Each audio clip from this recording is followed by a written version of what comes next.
So it turns out Russia is running out of armored personnel carriers. But don't take my word for it. This is coming directly from a pro-Russian military blogger named MilInfoLive. And we'll run through his entire explanation here in a second. But real quick, we're not talking about like the added drone protection to any number of vehicles. And we've seen this both on the Ukrainian and the Russian side, drone nets, things like that, to protect from this ever-evolving drone threat. That is to be expected. We're seeing that on tanks and Jeeps and everything you can imagine.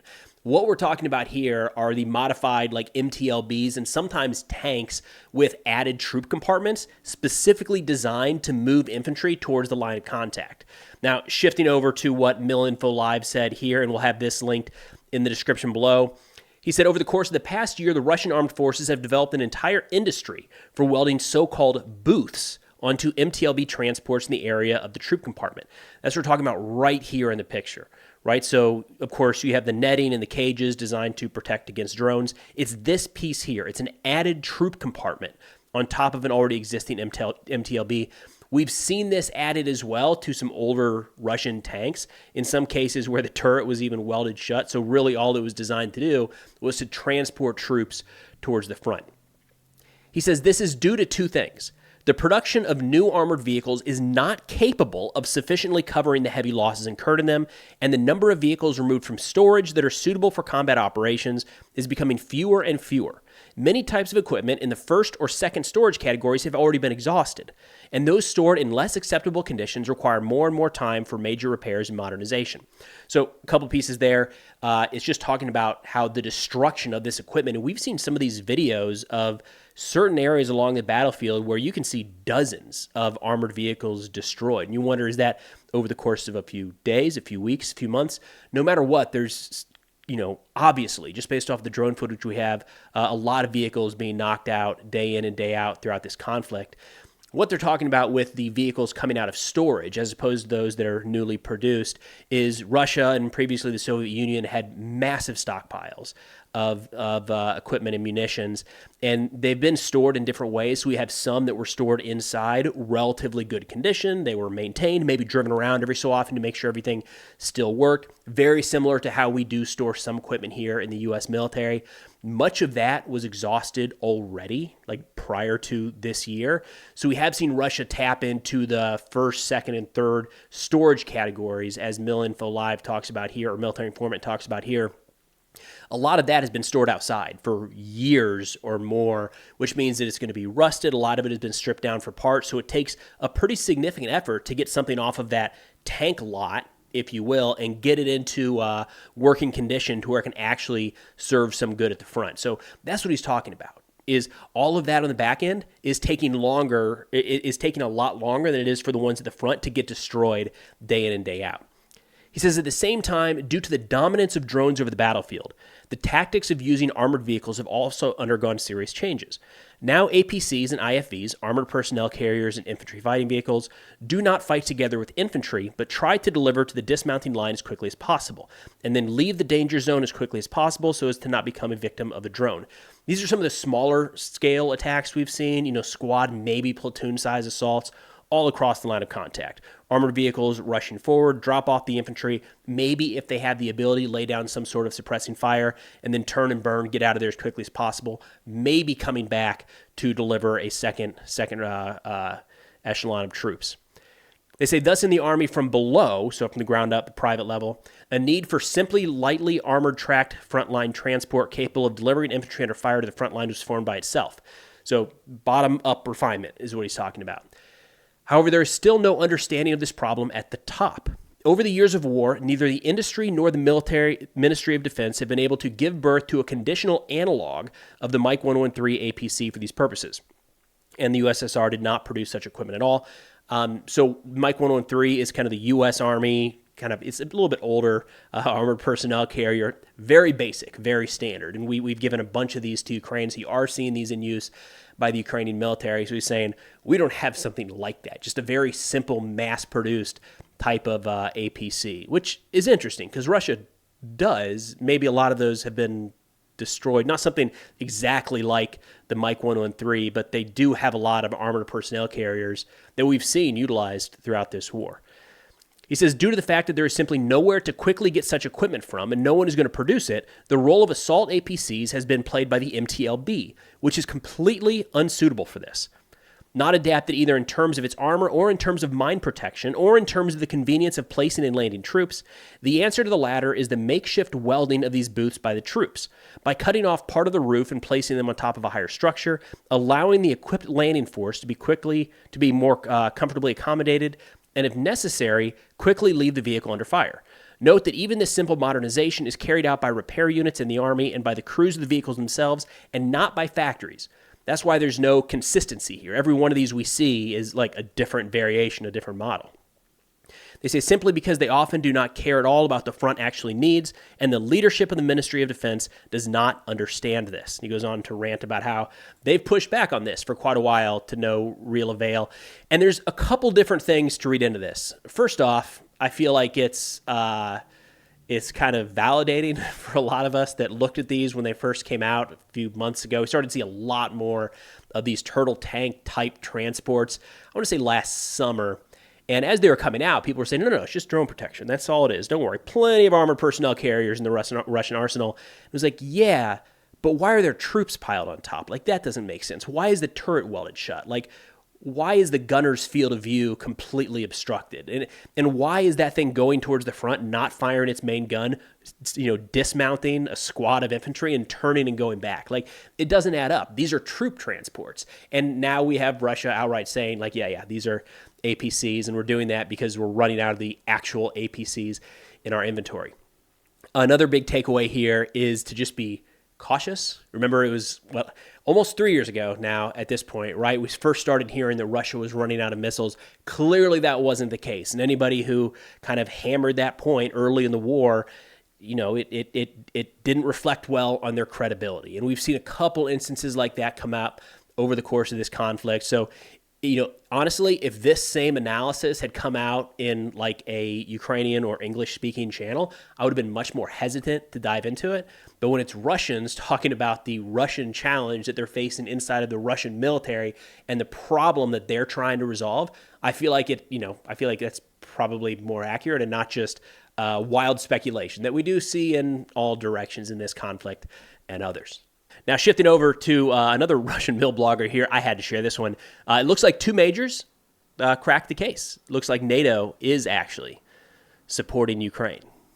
That state secret is out. So he published this a couple days ago, went to the Operation Unifier Instagram account, which is public. We'll talk more about that operation here in a second. And he said, these are the papers they give out in Canada to those who have finished their studies and training.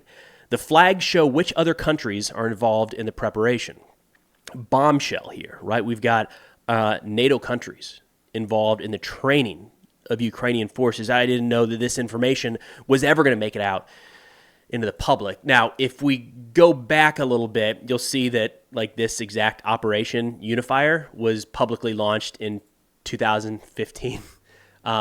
It's been on like Canadian. This is a Canadian-run operation inside of NATO to train Ukrainian forces. It's been public for a long time. They go into details about how they're training the Ukrainian forces. Again, this article is 10 years old now, and it's nothing new. In 2016, I think it was Trudeau traveled to Ukraine and talked about this mission that was ongoing. So time and again, there's no real surprise or secret that NATO forces have been training Ukrainian soldiers for quite a while, but I don't know, looks like two majors cracked the code here, really dug in with that investigative work.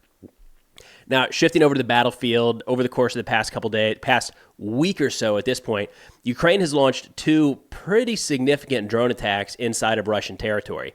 And this is significant because it kind of shows a different way that Ukraine is waging this war than Russia. And I've thought about making videos diving into this in the past, but really we're seeing two different wars play out right now. Russia, by and large, is advancing in multiple areas of the front. In fact, I'll pull up the deep state map here to give you an idea of some of these territories. Some of the areas they're continuing to push that are of major concern down here around Pokrovsk, right? It's just about every day now we're hearing of a new settlement or a new town in Ukraine that has fallen under the control of Russian forces. That's the story of the front line, is slow but relatively steady and costly Russian advances. There really hasn't been anywhere outside of Kursk that we'll hit on more here briefly, or in a minute, where Ukrainian forces have actually pushed into the Russian lines and taken territory back or taken new territory. That was mostly back in August, a little bit more just a couple weeks ago. This drone war is very different. So I'll play some of the footage here showing these massive fires in these two different oil fields.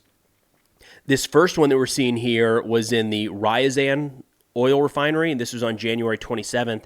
And to give you an idea of where these are taking place, I feel like this is one of those times where it's really helpful to look at a map to appreciate where Ukraine is actually carrying out these attacks. So the Ryazan oil refinery here is just southeast of Moscow. So to zoom out a little bit, rough distance to where Ukraine might be able to launch that from, you're talking, 470 kilometers, 300 miles on or about. That's pretty significant distance. If you remember, the Atacms, rough range of 300 kilometers. So when Ukraine has been talking about using Western-provided munitions to fire inside of Russian territory, this is beyond the range that some of those would actually travel. So Ukraine is effectively striking Russian oil depots well inside of Russian territory. But it turns out that wasn't even the big one. Overnight, we got more information that another oil depot was hit. And this is significant in the sense of the amount of oil produced between these two, or I guess I should say refined and stored between these two locations. I saw a statistic somebody threw out the other day. I don't know if the output from these refineries is perfectly dialed in. So it's one of those numbers it's really hard to have a lot of confidence in. But they said if one of these refineries went down for a period of 5 days, that's the equivalent of supplying 30 days worth of oil to the Russian military or something crazy like that. Long way around to say it's a lot coming from these refineries. So it's a little bit different way that Ukraine is fighting this war, going after some of these softer targets that are fueling, no pun intended, the Russian war machine inside of Ukraine. Now, this second one that they struck just last night, pull it up on the map here, even further east. This one's due east of Moscow. So again, rough distances. If Ukraine was able to fire these drones from just inside their territory, you're talking about 500 miles or almost 800 kilometers.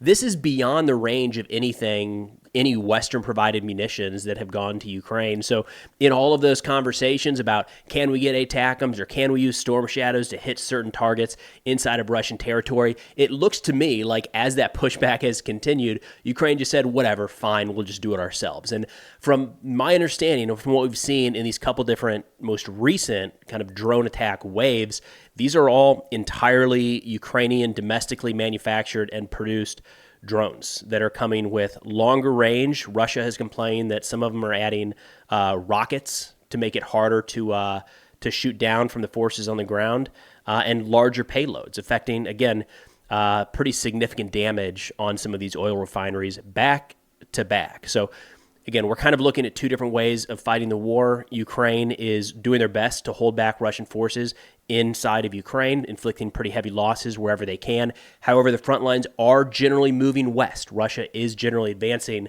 It looks like more and more that Ukraine is kind of focused on taking out some of the Russian means of waging this war that, could have an impact in the short term for sure, but also could weigh heavily on Russia's long-term ability to continue this fight. Now, I want to zoom into something on the personal level here that I think is going to resonate with a lot of people because it really hit home for me.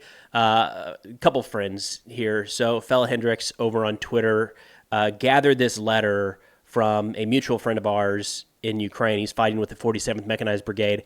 And I'm going to play some footage from the 47th here while I read what this Bradley commander wrote. It is a letter from a Ukrainian soldier fighting at the front to the American people, and really to anyone. He says, "Dear sir, I'm writing this letter sitting next to the cribs of my daughters who were born 2 weeks ago.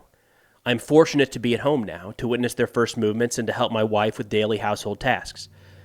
I feel lucky because I'm currently recovering from injuries sustained while carrying out a combat mission in eastern Ukraine as the commander of a Bradley fighting vehicle. However, this will only last for another week or two. After that, I'll be forced to leave my home once again and return to the front lines. I wouldn't wish this on anyone, to become a father only to leave your children so soon. But it is my duty, a vow I made to serve my country and protect it from the enemy. I do this so that my children can grow up in peace without war. Sadly, they've already heard the sound of missile explosions near the maternity ward in central Kyiv. I could never have imagined that in the 21st century, in the heart of Europe, I would wish for my children to simply experience the absence of war. This is the grim reality my country is forced to endure.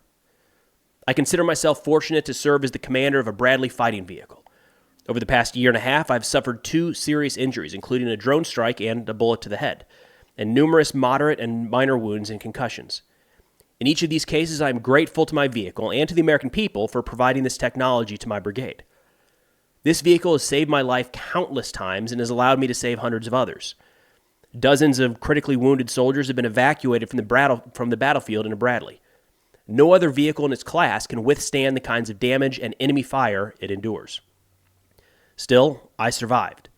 Many of my comrades from other brigades, ordinary men who were just like me before the war, are no longer alive. Children have been left without fathers, and parents without sons. I don't know what political discussions are ongoing in the United States regarding the delivery of new equipment or support for Ukraine. But I grew up watching American films where good always triumphs over evil, where America stands up for the weak, and where human life, even that of a Ukrainian thousands of miles away, is invaluable. A year ago, our allies stopped providing artillery shells, and as a result, my army was forced to retreat from Avdiivka with heavy losses. This cost us many lives and territories. I have no illusions about my future and cannot plan my vacation or meeting with friends or family, unlike most people in the civilized world, not even my next phone call with my family. Yet I cannot miss this opportunity to ask you to support continued military aid to Ukraine. This aid truly saves lives and helps us endure in the fight against our enemy. For me, nothing has changed since 2014 or 2022. The enemy remains the same, and their goal is clear: the destruction of Ukraine. I hope for your understanding. I would write more, but I must go and take care of Vlada and Anna, my daughters. I don't know how much time I have left to spend with them. Thank you, sincerely, Sergei, Ukrainian 47th Mechanized Brigade.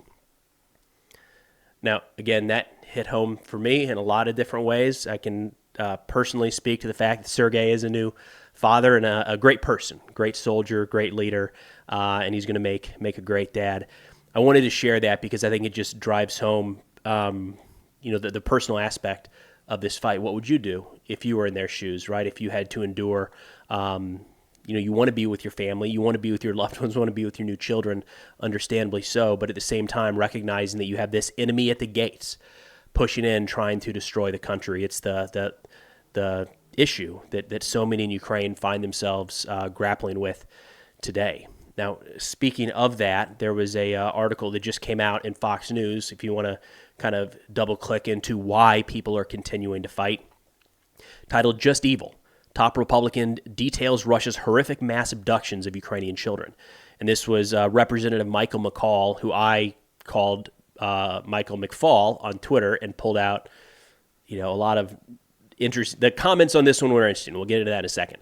But he says, quote, "If a foreign adversary took 260,000 of our kids and they were in indoctrination camps, how would we feel about that?" McCall asked Fox Digital.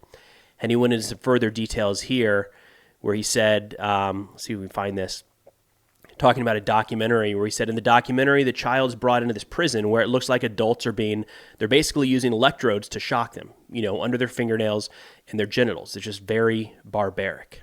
He said, quote, "It's just evil. Any civilization that would capture, it's one thing if you're on the battlefield killing the enemy from their point of view. But to capture the children, to re-indoctrinate them is sort of reminiscent of, Mengele's experiments on kids, Nazi Germany. And I don't think we've seen anything like this in recent history. It's just horrific. I can't imagine as a father my child being, taken away by the Russian Federation and then not knowing where they are or what's happening to them. But this is all part of Putin's game, is try to indoctrinate the children in Ukraine to go against their own country and belief system. Now, one item that I felt like is worth a caveat here is he mentioned the number here, 260,000. I hadn't seen that number before. The rest of this we have seen has been widely reported throughout this conflict. And I did see some over on X, because that platform's an absolute train wreck at times, push back on a lot of this. But, we have footage of, I'll go back to the beginning of this video, Russia at the early part of the conflict was celebrating this. They were talking about how they were bringing these children into Russian territory. They filmed it. They showed it on Russian state TV, so it's not a secret. And we have multiple international organizations throughout the UN, for instance, has clamped down on Russia, saying you can't do this. You can't have these Ukrainian children that you've abducted from their families. I mean, we've not only have the UN hammering on it, but we've seen Ukraine talk about, of course, wanting to get back their kidnapped children. The caveat that I wanted to add on that 260,000 is this is the closer to the number that I've seen, 20 to 40,000. So I'm not entirely sure where 260 came from. I believe it was a mix of, one of these articles talked about how it was a mix of children that were forcibly deported and others where the cities, especially down in the southeast Ukraine at the beginning of the invasion, were facing bombardment, and some families, supposedly, according to one of these sources, sent their kids east to try to avoid the war. I don't know how that number breaks out, but either way, even if it's 200 or 20 to 40,000, that is a shocking number of children. And to go back to some of these wonderful comments on X, just if you're looking at hearing any story about the treatment or the abduction of children ever, and your first thought in a response is, yeah, but, probably stop there. There's nothing good is going to come after that, right? These are innocent children anywhere around the world. These are innocent children that are being taken advantage of. So it was nice in this case to see this get the January 25th, just a couple days ago, top Republican on Fox News hammering home exactly what Putin is doing in Ukraine. Now, shifting over to what appears to be a Trump peace plan, although I should caveat this with Ukraine came out right away and said, this is fake. There's no reality in this. This was supposedly a 100-day peace plan to end the war that was leaked just this last week. There's a couple key aspects here worth running through. It starts in February, March with meetings between Trump, Zelensky, and Putin, either all together or separately. Then in April, an announcement of a ceasefire and withdrawal of Ukrainian forces from Kursk. Late April is the launch of an international peace conference to formalize an agreement between Ukraine and Russia and to end the war. Late April also is an exchange of prisoners on an all-for-all basis. So all Russian prisoners held in Ukraine exchanged for all Ukrainian prisoners held in Russia. Of course, we're just coming off that article talking about the children that are being held in Russia. You have to wonder how they factor into all of this. And then by May 9th, the declaration of the end of the war by the International Peace Conference. Couple major sticking points here. First off, they do bring up the Kursk region. So there are still Ukrainian forces holding strong in a portion of Russian territory. This is, at this point, likely to be a bargaining chip. If the negotiations come about anytime in the near future, this is going to be a bargaining chip. Russia they have been able to kind of condense the area that Ukraine has held in a couple different directions. You can see the gray on this map is areas that at one point Ukraine did have troops in. They've slowly been pushed out of that. But by and large, Ukraine still holds a pretty significant chunk of Russian territory. Now, a couple other aspects here worth considering is it's hard to imagine, as the war sits right now, that either side is ready to sit down and really reach some sort of agreement just in the matter of now, the next couple weeks, right? It's hard to see that, but maybe. I wouldn't be surprised if Trump decided... if Trump really pushes for some sort of conversation between Trump and Putin, Trump and Zelensky, that seems very much up his alley. I would expect that to come out sometime in the near term. In line with all of this, the head of Ukrainian military intelligence, Budanov, did not put out a statement. This came out in a meeting talking about the future of the war, where he was asked the true state of affairs of the war, and he was asked, how much time do we have left? And Budanov responded, if serious negotiations don't happen by summer, very dangerous processes could begin, threatening Ukraine's very existence. And they add here in this article by Medusa that according to a survey by the Ukrainian public opinion firm SOCIS, 50% of Ukrainians polled support an immediate ceasefire and the start of negotiations. 1 in 5 favors freezing the conflict along the current front line. Nearly 15% believe the war should continue until Ukraine restores its 1991 borders, and 10% support a return to the borders of February 2023.